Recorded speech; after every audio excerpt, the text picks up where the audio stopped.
right. Well, welcome everyone to our Wednesday webinars called Inspiring Discipleship. And so, yeah, my name is Nancy Sugikawa, and I'm a discipleship coach with our Pacific Northwest Conference.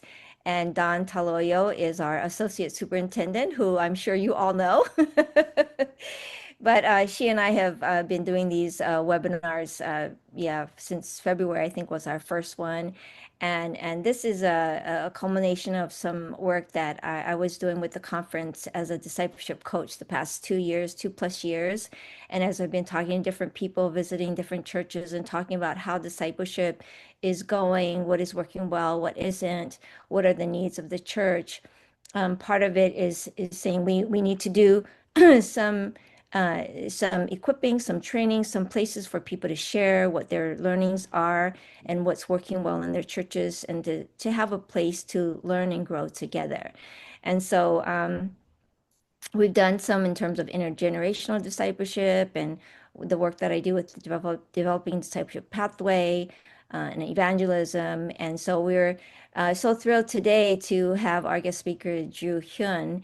And Drew is at the founding pastor and of Hope Church in New York City, but he's also the executive director of emotionally healthy discipleship, that many of us have heard about or learned about the book from Peter Scazzaro, and how his work and both of their work now in helping the churches understand what does healthy, emotionally healthy discipleship look like.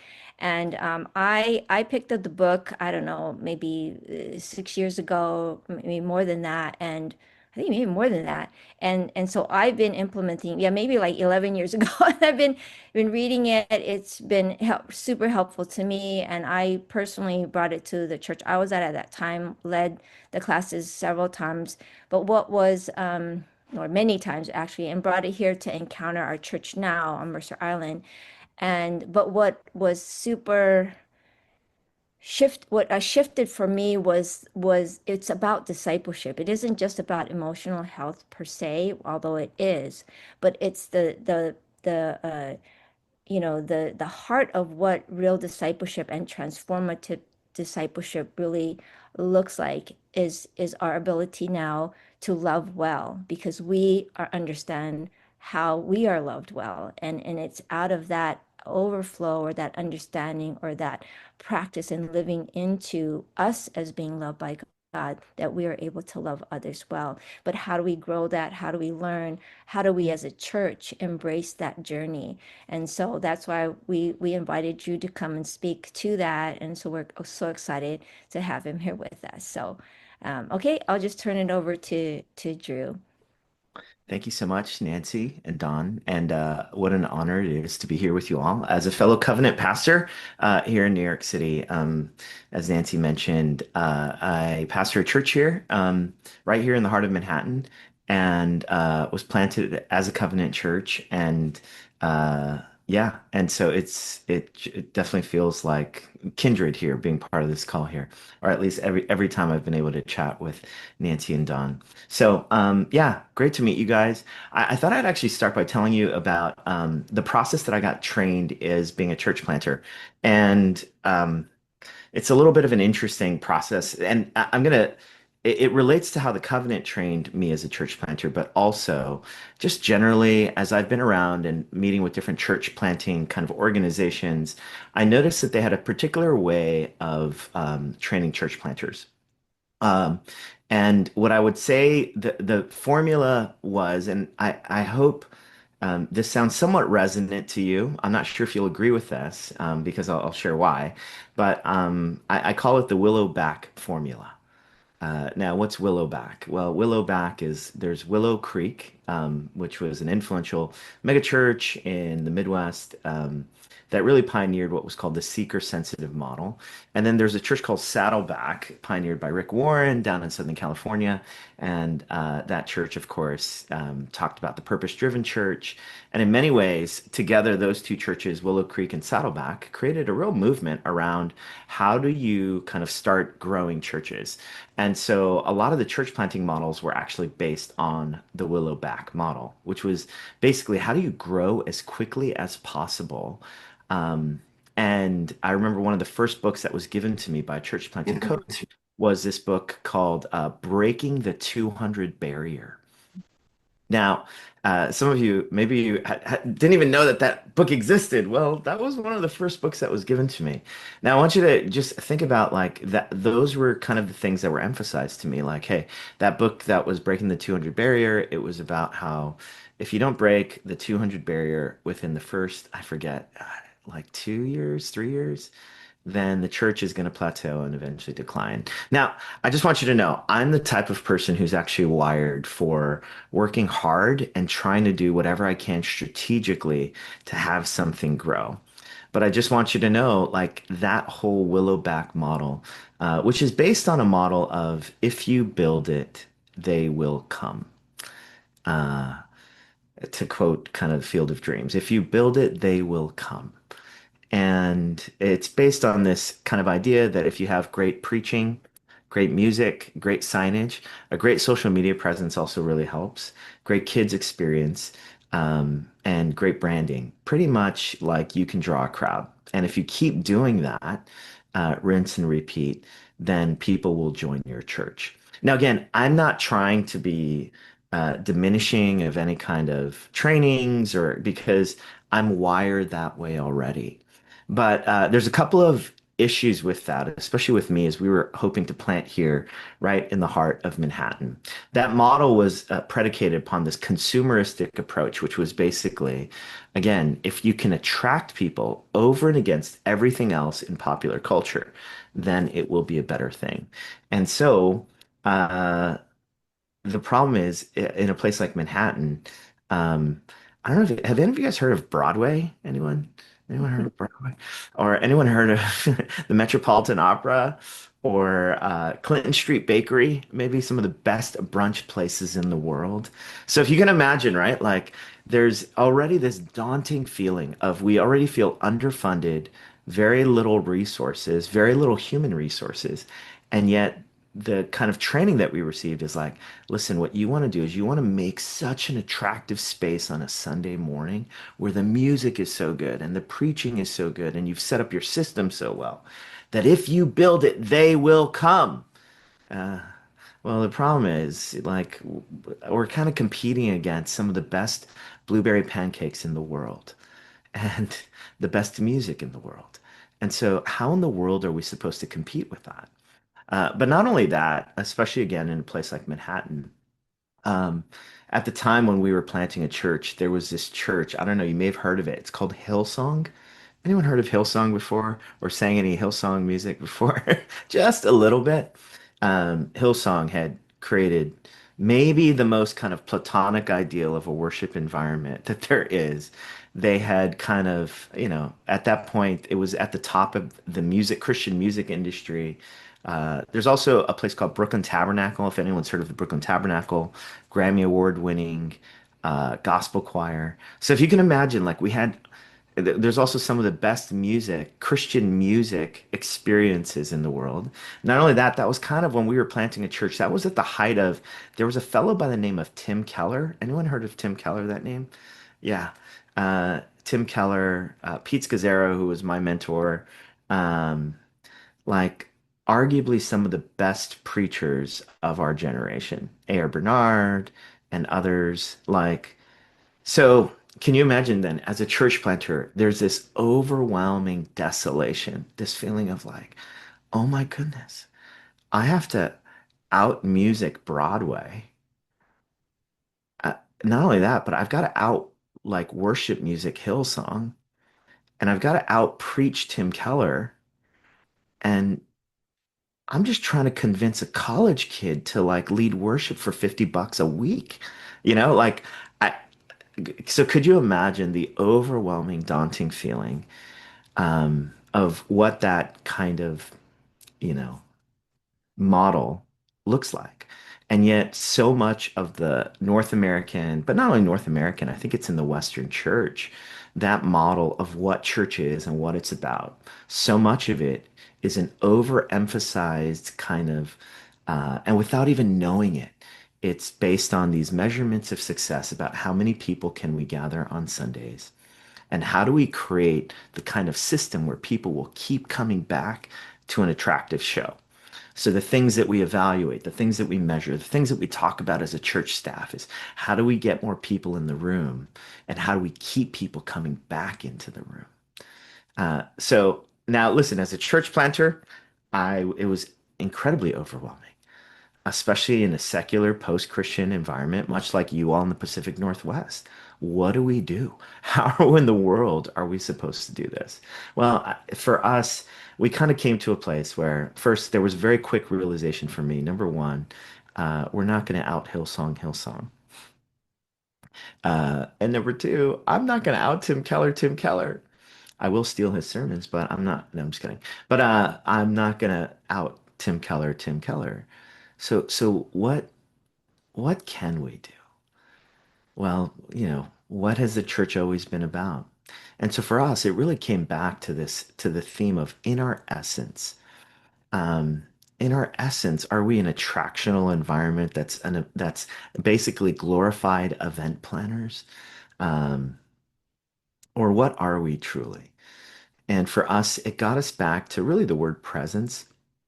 Um, and, what does that mean? What does presence mean? Are we cultivating the kind of people who really believe in a transcendent God, especially in a post-Christian secular context like New York City? Um, is there a presence of a real relationship with God? Like, do I myself, am I someone who's behaving as if there is a divine presence that more than artificial intelligence and technology, than more than any of these cute little devices, by the way, I use AI and that sort of thing, but like more than any of that, am I someone who's tapped into the divine imagination? And are we cultivating a people who really are engaged with the presence of worship? And number two, are we a community that really loves each other?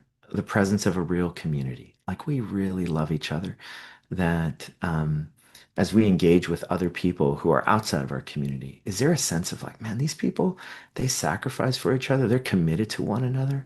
They really love each other in a way that is unusual and that goes over and against the values of the world in the ways that it lives itself out as a diverse, reconciled community. And then lastly, is it the presence of a people that are on mission that really love their neighbors and those around us? And so for us, now, if you notice all three of those things, though, right, the presence of worship, the presence of a community that loves each other, and the presence of, it doesn't require a smoke machine. Uh, it doesn't require these attractional bells and whistles. Instead, it really goes back to the fundamental kind of call of Jesus, which is basically disciple making. Now, I realize that whole preamble, you're like, okay, Drew, tell us what we didn't already know. And, but I know for myself, because I've been so trained in a way of doing church that was so focused on the show, the if you build it, they will come, that if you can get more than 200 people in a room after 3 years, then you've arrived. Like that vision, I realized was perhaps too small a vision for me, for us. Moreover, it led to me feeling such desolation about me and my own role. But once it came back to again, the rudimentary principles of like, wait a minute, what are the things that without a tremendous budget or without trying to out Hillsong Hillsong, or without trying to out Tim Keller, what if we were back to the original form of what it meant to just make disciples who had this sense of presence? Now, I heard this phrase once that I remember captivated my attention.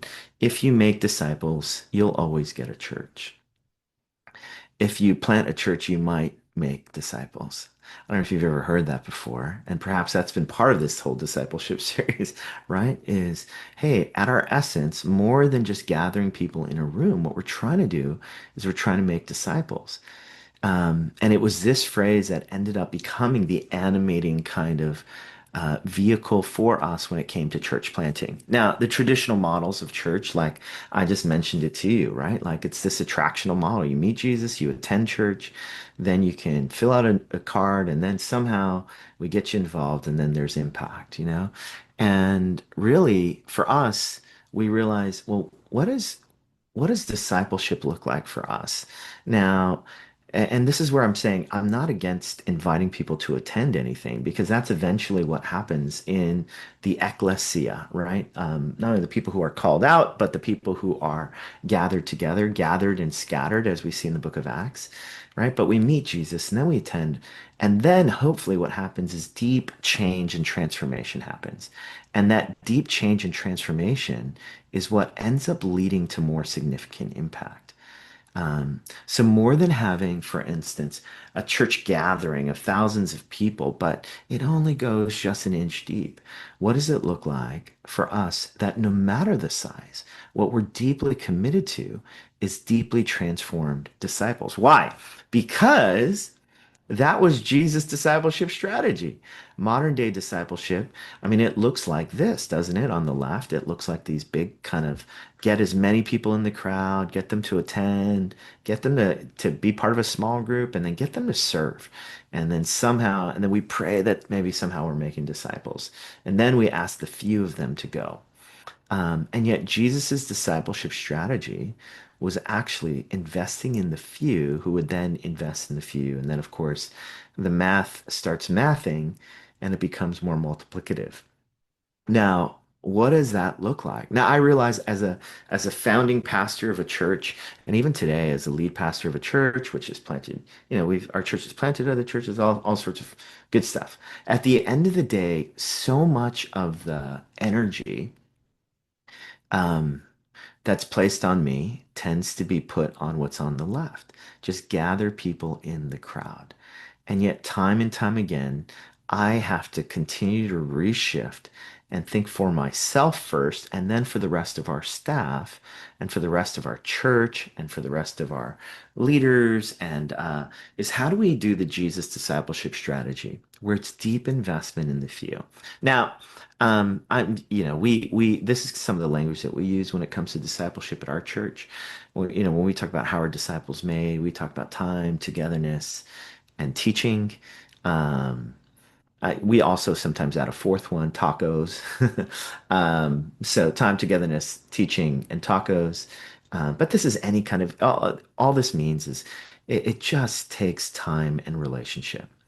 And um, now, this time, togetherness, and teaching, I think it begs the question, okay, the time and togetherness piece, right? So it's more than simply like, hey, just come to this one seminar and boom, you're now a disciple.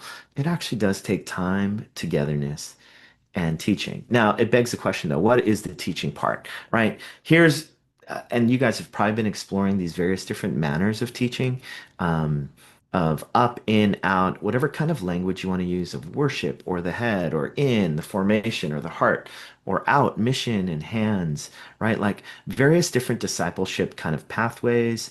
Um, Resources have some sort of combination of these formulas, whether it's broken up into these three kinds of categories or whether there are a couple of different categories that try to get at what is the teaching part of discipleship then.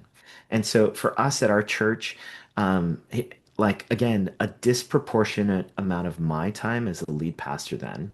But I just want you to know it is so difficult because I so easily get sucked into let's put my emphasis on this show.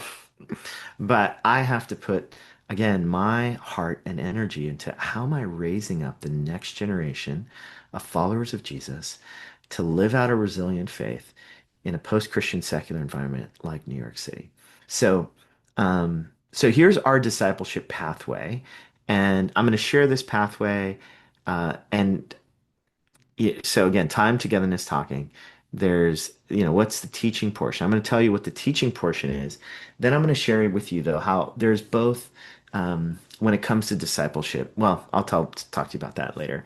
Here's our discipleship pathway. We have what's called the Alpha Course. So when we start churches now, what we start with an Alpha Course. The Alpha Course is an intentional environment around a meal. It was pioneered in London by a church called HTB. It's centered around a meal, and then there's a question that has a talk and then an open-ended conversation in small groups with people to explore faith. And then there's a retreat that we go on in the middle of the Alpha Course, and then we you know, uh, so it's a anywhere from an 8 to 10 week experience. That's the Alpha course. We also have something called the Foundations course, which it's based on the book that I just wrote called Beautiful, Disappointing, Hopeful, which is essentially some foundational truths about the Christian faith, as well as core practices of gratitude, grief, and grace. And then for us, it's emotionally healthy discipleship, part one and part two. Now, both of those courses are basically 8 weeks long. So now I recognize some of you are like, this is a very long discipleship pathway. You've got the Alpha course is 8 to 10 weeks, Foundations course is 6 weeks, the Emotional Healthy Discipleship course is 16 weeks if you do part one and part two. That is a lot.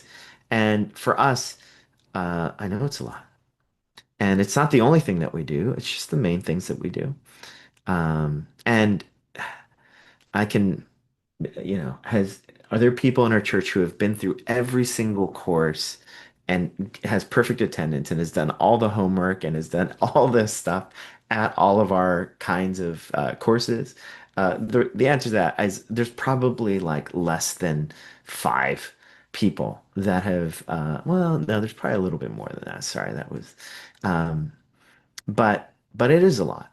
But we're continually offering these courses, rinse and repeat for people. Now, we recognize though that discipleship culture, because more than simply just, hey, attend this course and boom, you're a disciple, it's what's taught and what's caught. So for us, that linear pathway that I just described to you, that's what's taught in our church. And then there's just what's caught, what's in the culture of our church. Like, how are we going about introducing transformation to people? So, the linear pathway, we continue to offer these courses to people. And I'm actually, so people know at our church, a disproportionate amount of my time goes into the foundation course, the emotional healthy discipleship courses, and our marriage investment weekends. My main job as a senior leader of the church is to be like the principal disciple maker. So in the foundations course and in the emotional healthy discipleship courses, there's always at least 6 to 12 people that I'm journeying with through the year and discipling. And then when it comes to our marriage weekends, my wife and I, we just have a disproportionate heart for marriage, especially in this season. And part of that is we've undergone so much transformation on our own, and we just think there's something about healthy marriages that unlock. And Emotion Healthy Discipleship as an organization, we're actually creating an emotion healthy marriage curriculum. But um, all that to say, that's where a lot of my time goes as the lead pastor. So any elders or prospective elders are in these courses with me. Any prospective leaders or staff at our church are in these courses with me. So in many ways, discipleship and leadership development, they go hand in hand. So my main job then is to be deeply invested into the lives of our executive team, we have 4 location pastors at our church, a couple, Jordan and Emily, who are married, uh, Jeff Trong and Walt Quick. And I'm thoroughly invested in their marriages, in their own formation, in their own development. And they're in these courses with me. So we're making disciples together. They don't do the foundations course with me, but the emotional healthy discipleship courses we do together. Um, and so I see that as a significant part of what we do. Now, is this everything that we do as a church? No, we have an organic pathway. So our church actually centers around a rule of life. Taken from kind of the language of the monastic tradition, all the way back from Pachomius, from Egypt, and of course in Saint Benedict, who popularized it. I don't know if he popularized it, and I think it's been popularized in recent years by John Mark Comer, also from the Pacific Northwest, as well as Pete Scazzaro. But we shape our church around a church rule of life, where we're pointing people around areas of prayer, rest, relationships, and work. And so for us, that means we do a lot of things at our church. We do a lot of connection events, groups and events. We do a lot of grow. We do courses. We do worship and prayer nights. We serve, whether it's locally on kids teams and the next generation and prayer teams, but also global missions and pioneering different missional expressions. Now, I recognize our church is larger than kind of the normal church in a place like Manhattan, but we started friends with 15 to 20 people. And so I'm not saying we got here overnight. We kind of started with the linear pathway to set up the kind of culture that we were trying to set up. And then as the church grows and expands in different ways, we're adding different elements, different ministries, different kinds of partners, and things like that. So, but for us, more than simply like, hey, what is taught with discipleship? For us, it's what's caught, the kind of culture that we're cultivating. So, to give you an example, we hosted an event last night around AI, faith, and the future. Um, there's someone who's a technologist and an investor at our church who's done a lot of talks on AI and faith. So he gave kind of the opening talk, and then this young 25-year-old who moved out here from the Bay Area, who's been at our church and serving with a lot of our migrant outreach, um, and helped pioneer kind of a soup and clothing pantry in the East Village. And he happens to work at Anthropic, which is one of the largest AI companies in the world now. And he's actually a fairly kind of, uh, actually, I don't know where he is in the echelon of the company, but he's done fairly well and he's moving back to SF.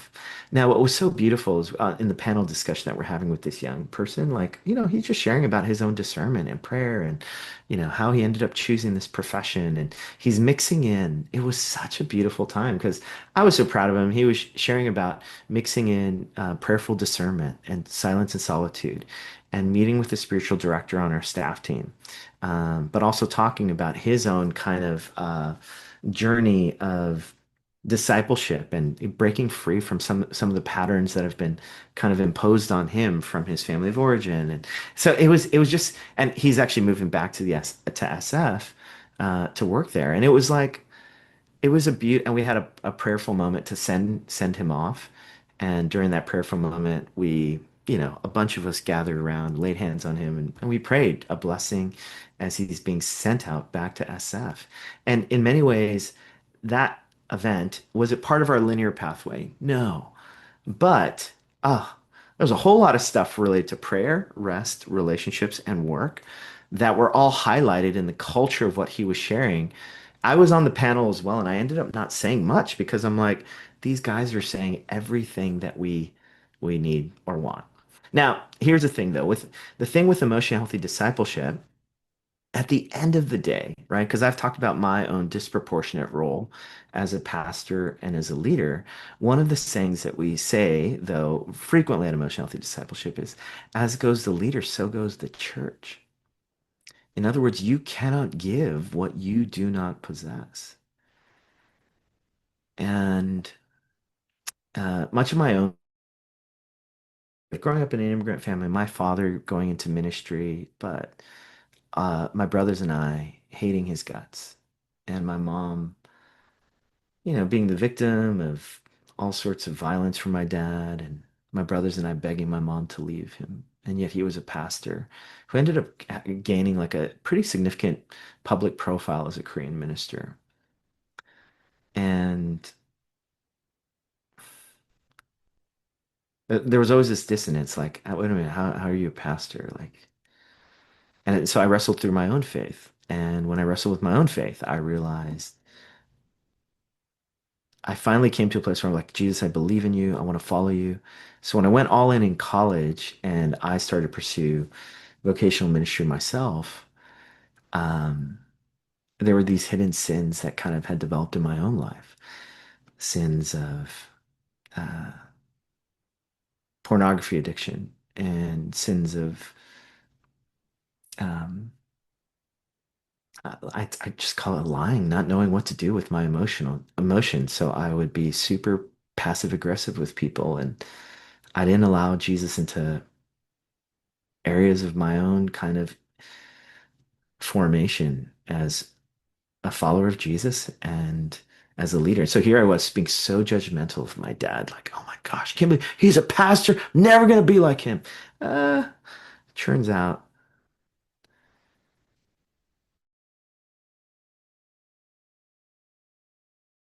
of mimicking a certain kind of leadership, which was basically do as I say, not as I do, you know? And by God's grace, that was my invitation to emotionally healthy discipleship. And I quickly learned, oh my goodness, like as goes the leader, so goes the church. You cannot give what you do not possess. And it means it has to start with me. It has to start with how am I following Jesus? How am I living out this principle? Emotional health and spiritual maturity are inseparable. It's not possible to be spiritually mature while remaining emotionally immature. So, in other words, I can't be someone who's talking about emotional health and healthy marriages and living with Sabbath keeping and margins and cultivating prayer and silent solitude and silence and Sabbath keeping so that how I work comes from my rest, not for my rest. I can't be saying these things if I'm living an out of control life and if I'm incredibly defensive, if I'm absent emotionally from my wife and my children. At the end of the day, it doesn't matter what kind of neat discipleship programs we have or how big our Sunday gatherings have grown into. At the end of the day, true transformation can never happen because it's not possible to be spiritually mature while remaining emotionally immature. So here's the thing. Here I am saying like, hey, listen, as leaders of the church, we need to own the discipleship piece. And I want to say this first. When I say we need to own the discipleship piece, you probably thought, oh, I was saying that because I'm trying to challenge church leaders to do this for the sake of their church and for the sake of others. And here's my little secret for myself. I'm not in these courses for the sake of others first. I'm in it for the sake of myself. I realize if I'm not continually inviting Jesus into a deeper way of following him, allowing him to confront my grief, allowing him to confront my workaholic tendencies, allowing him to just doing an inventory of how my relationships are, um, that without that, I get so lost. I get sucked into the same vortex of the Willowback, but it's not only the Willowback model, it's the same model that exists within the broader world, which is bigger is better, faster is better, and so it goes. And so when we talk about the emotional healthy discipleship course for us as a church, we realize we're not only introducing a course for discipleship for people, we're actually inviting a practical theology that informs every aspect of our church culture. We want it to affect how we do missions, how we do worship, how we minister to singles and married couples and its complicated relationships, and how we do leadership development and our elder board and so on and so forth. So we're really talking about a deep kind of cultural change. And the reason why I am so invested in these courses myself, and it's become our primary discipleship tool, is first for me to keep having this self-confrontation with Jesus around living in a certain kind of manner and culture. Now, the discipleship courses, part one is really about introducing people to a transformative spirituality with God. And then part two is practical skills that allow people to practice their spirituality, a transformational spirituality with others. We like to say that the emotional healthy discipleship courses are kind of patterned after the Great Commandment, loving God and then loving others well. And so, here's just a list of what we go over those 16 weeks. And so here's kind of how it works for us, right? Like as people get engaged in our church, they are part of the emotional healthy discipleship course. We offer it every time, and people are like, "Don't you ever get sick of it?" And I usually say to people, I'm like, "No, because that's how emotionally unhealthy I am as the leader. I don't get sick of the things that I need help in." And hopefully, I constantly have this disposition where I've never arrived. In fact, that's been one of the the big kind of things when people are like, "So what qualified you to become the president of Emotional Healthy Discipleship?" And what I've basically said is, I'm not that emotionally healthy. Um, there you go. So That's what it is. So it's a highly centralized course. We actually have our organization. We've got all these training materials that you can look at. And if you're interested in this discipleship course, one way to start is just um, to see the materials for yourself and then run it with a small pilot of folks. And again, we have free training available to you.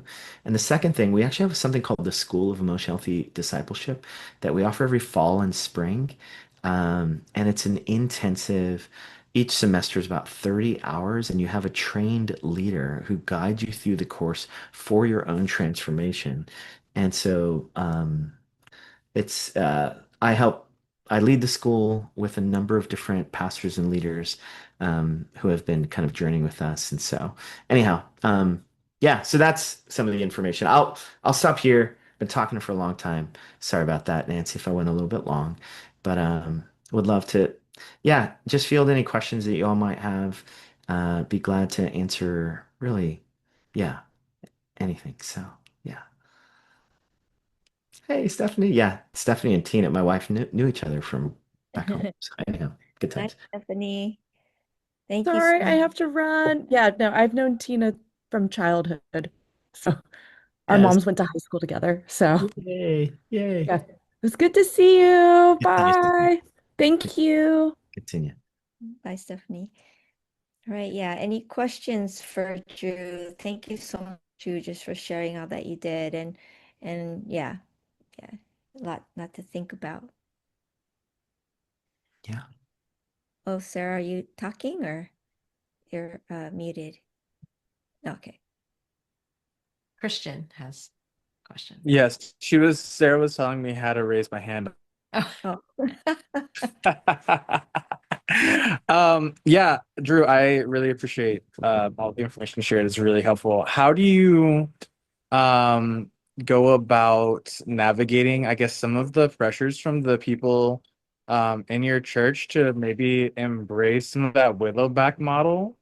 I think sometimes it can be like, as like pastors, we have this heart to like make disciples, but then like how do you navigate? Maybe some people in your church are like, I love like this attractional, like I would be entertained. I want to have this attractional part of my church experience. So how do you navigate? Uh, thanks, Chris. I don't know if it's my internet, but yeah. Yeah, how do I navigate? So can I sum up what I heard you say, I think? Yeah, you were asking the question, how do I navigate if people in our church has a disproportionate desire for that attractional model? Yeah, I would, so, and I'm not saying that we need to completely like abandon the verb for the attractional model is how do we do things with excellence and how do we make things hospitable for people? I think both of those things are really biblical scriptural values. Um, so for me, I actually don't try to dissuade people from wanting that. I just I just realize for my own heart, we're gonna try to do that, but I know where my primary focus needs to be, which is in disciple making. And there's a term called differentiation. I don't know if you've heard that term. We use it in our discipleship courses, right? How to remain connected to people while remaining kind of differentiated as a person, separate as a person. And so, so there's a couple of things there, I think. What do I do with someone who really, really wants that? I actually say, I want it too. And um, I say, I want it too. And we would love your help in making that a reality. And then I would try to define for that person, uh, hey, my disproportionate heart is really for making disciples and hopefully to encouraging people to do things with excellence. But my main kind of focus is to make disciples. And and so, hey, would you want to be part of this course with me?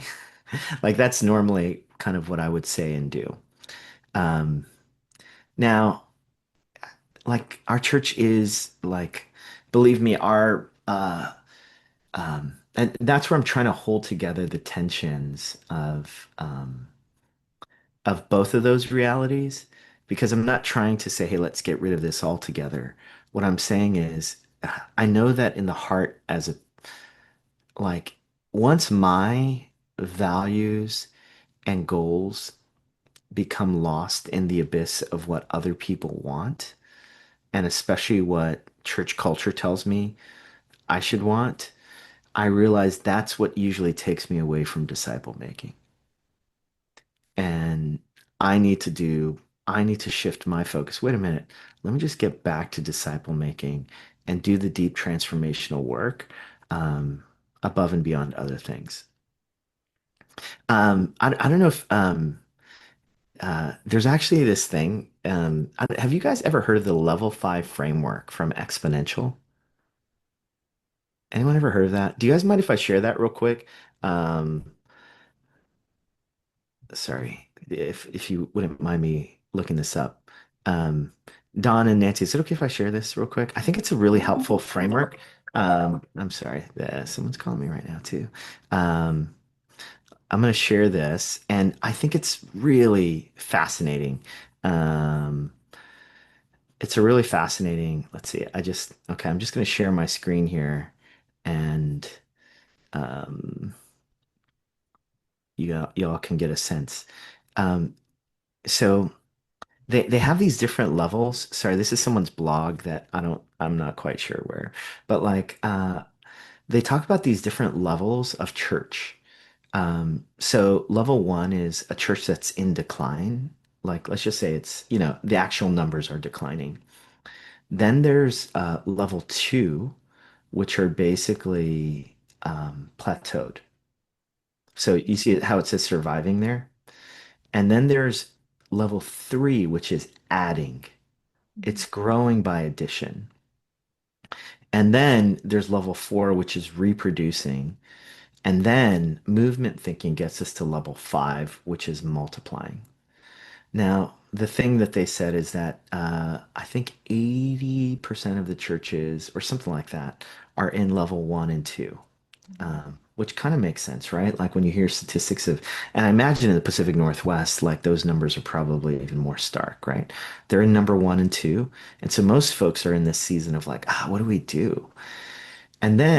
But then the rest of the 20%, it's mostly in level three in this adding position and where we need to get to kind of like just the pure math of how do we get back to like creating a movement, like people talk about revival and things like that, and at the end of the day though, what does it look like to multiply a movement?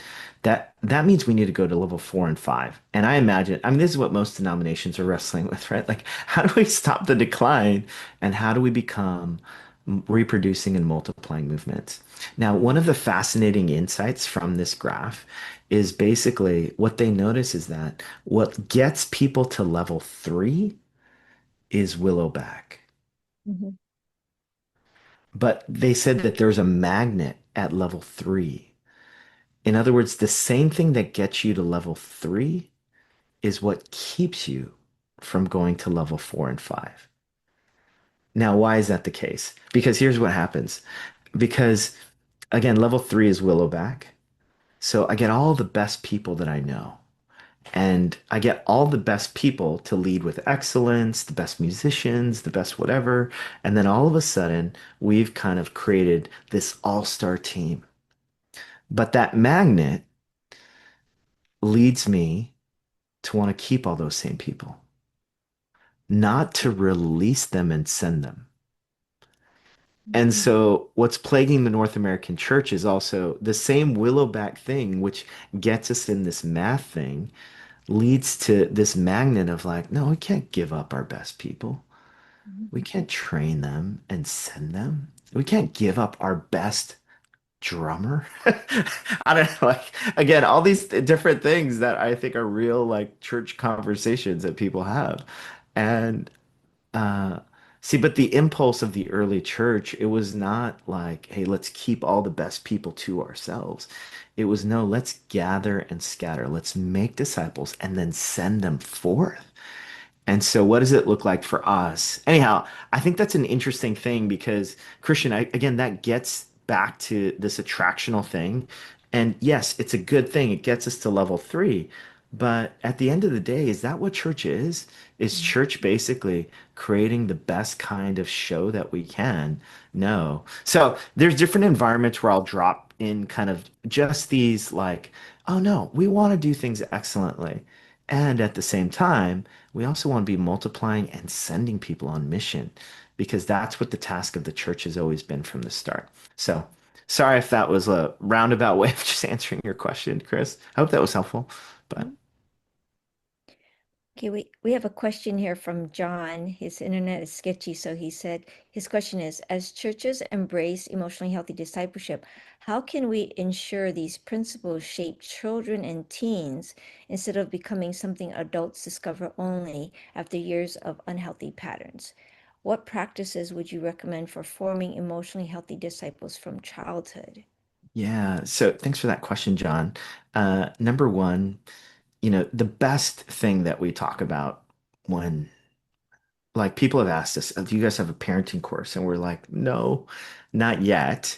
But one of the best things that we can do for parenting is if you become emotionally healthy yourself and you start living out healthy relationship principles. So a lot of the practical tools in our part two, in our emotional healthy relationship skills, I routinely use those with our kids. So there's a tool called Explore the Iceberg that I just did the other day with our 14-year-old. There's community temperature reading. Now that he's 14, he's not as willing to do some of these tools, but he's very fluent with a lot of the conversations that and the practices of what we're doing. Um, and then, so number one is I would say the best thing we can do for the next generation is for us ourselves, especially parents and youth leaders, for us to become emotionally healthy disciples. In addition to that, our team, we're actually creating an emotionally healthy youth curriculum. Hopefully, if you can pray for us, it's going to get published by the end of, by the middle of next year. So we're working as we speak on that curriculum. So please pray for us related to that. So, because we realize, obviously it's branded emotional healthy discipleship, but at the end of the day, what we're saying is like, hey, following Jesus goes beyond simply practicing these things, reading your Bible, praying, going to church. It means allowing Jesus into the deepest recesses of your heart and mind. And it means allowing God to rewire the ways that we've been kind of conditioned to thinking, and to follow Jesus more wholeheartedly. Um, so anyhow, so that's kind of what's happening for us, uh, John.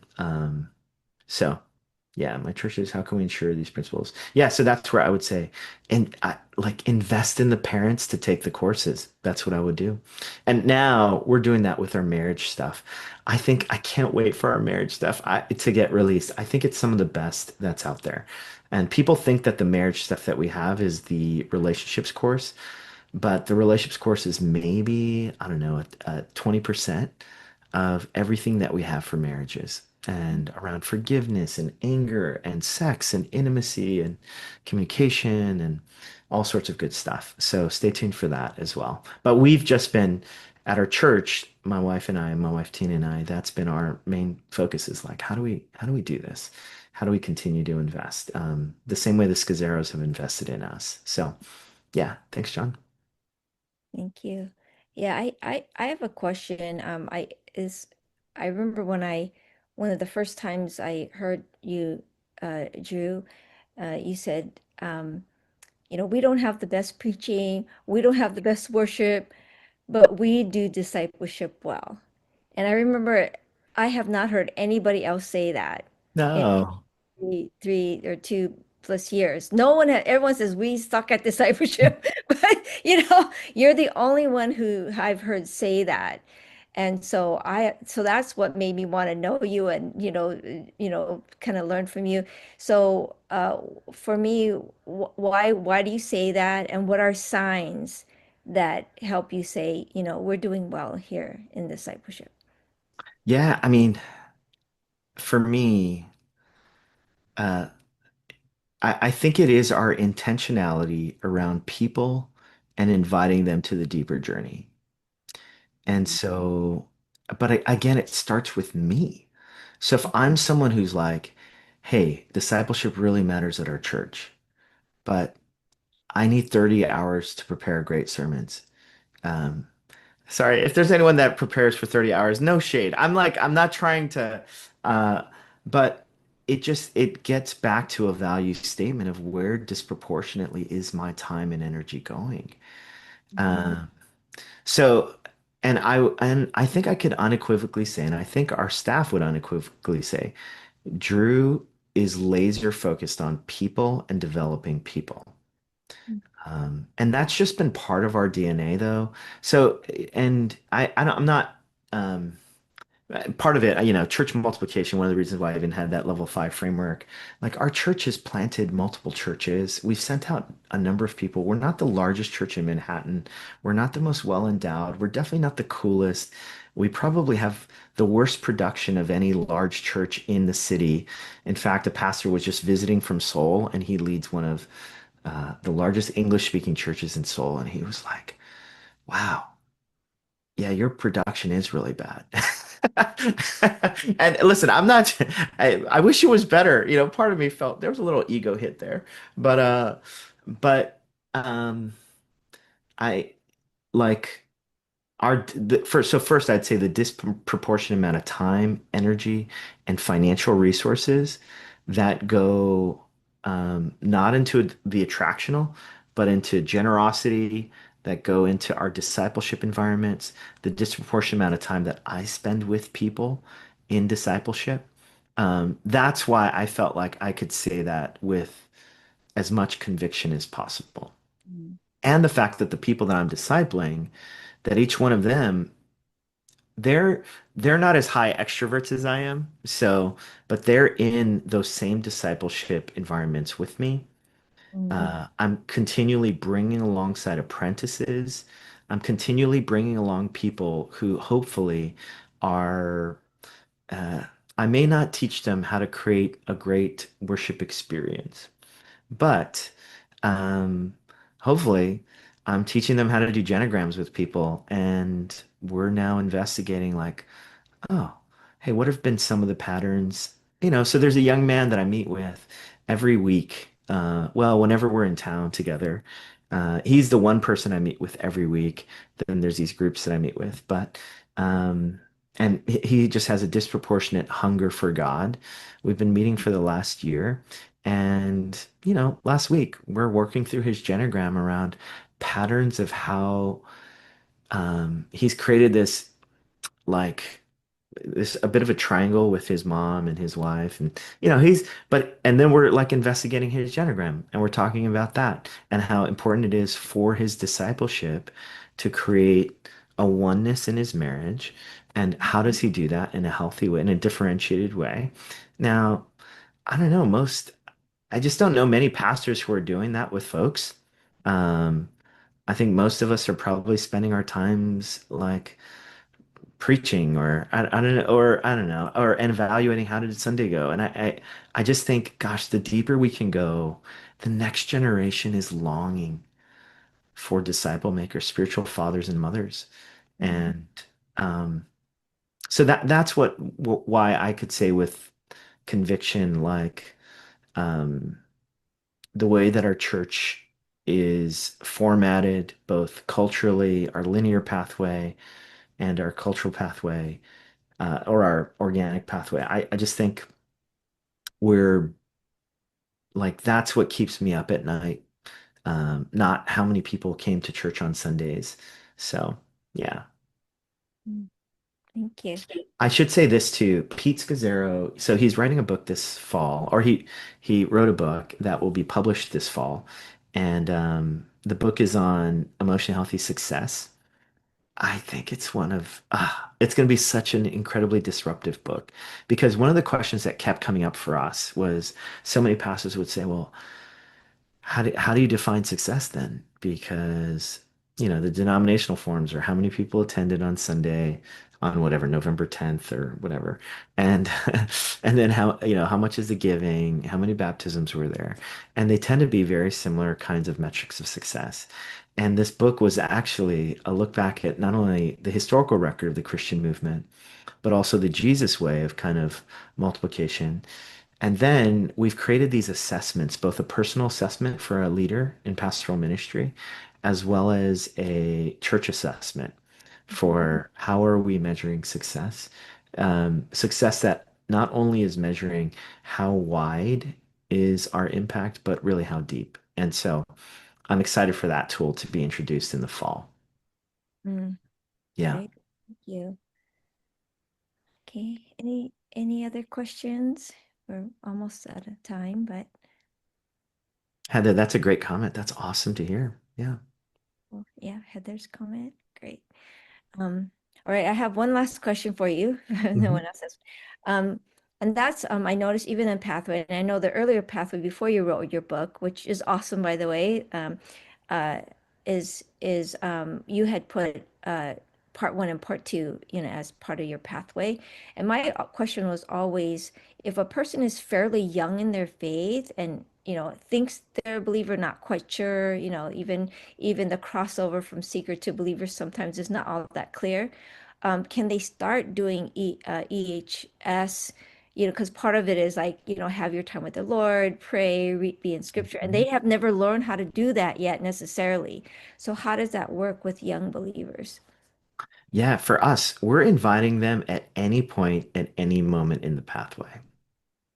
So, at any point in the life of our church, we're offering one of these courses: Alpha, Emotional Healthy Spirituality, Emotional Healthy Relationships, or Foundations.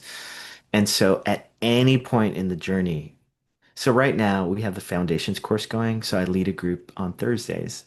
One person's not a Christian in the group. Maybe like a handful of them are new Christians who just got baptized. Um, and then uh, the person who's not a Christian, I'm gonna say, hey, this fall you should take Alpha. Mm. Um, or you can take Emotional Healthy Discipleship. But those courses, they're always going to be there. It's almost like clockwork. We're always running EHS and EHR in the spring and fall. Now, again, I recognize we're a larger church now, so we have the opportunity to put time and energy into this. But I remember what it was like to be, when it was 15 to 20 of us. And again, we started the same way. Hey, we're going to do Alpha. Then we're going to do Emotional Healthy Spirituality. Then we're going to do Emotional Healthy Relationships. Then we're going to have a season of small groups. And then we're going to start again with whoever hasn't been through these courses. And so that's what we constantly do. And um, yeah, so that's why I say at any point people are welcome to join the pathway, and then they can hear or be part of whatever's happening. But we just want to make sure that we keep that linear pathway. Um, at one point we were like, there was a whole conversation on organic systems. Like it'd be really great to have organic systems when it comes to discipleship.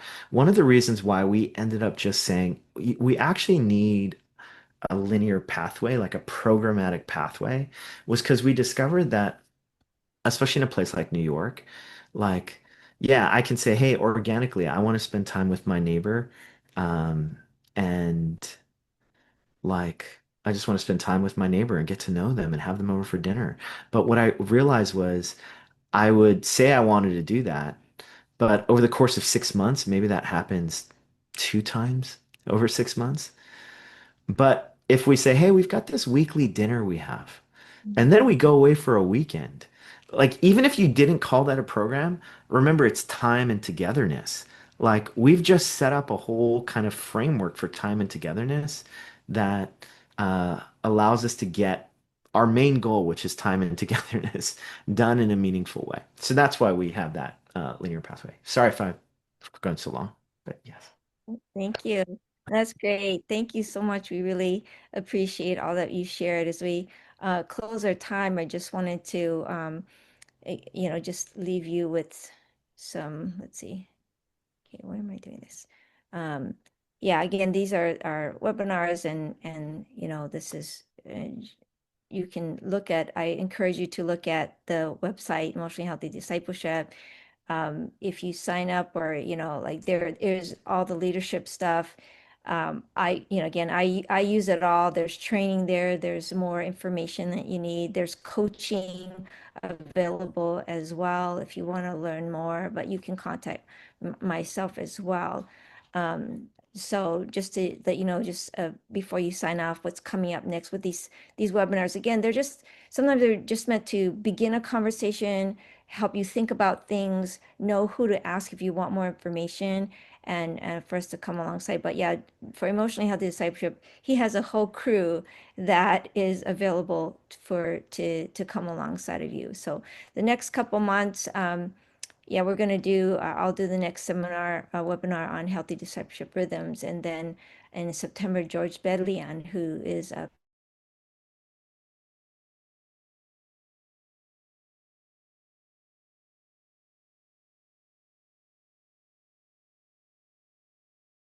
very similar.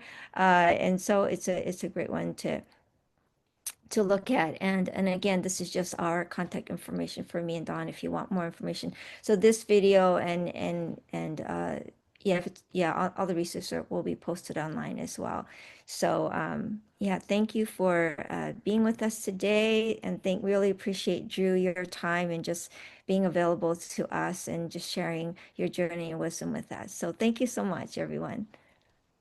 Thanks, Drew. Appreciate you.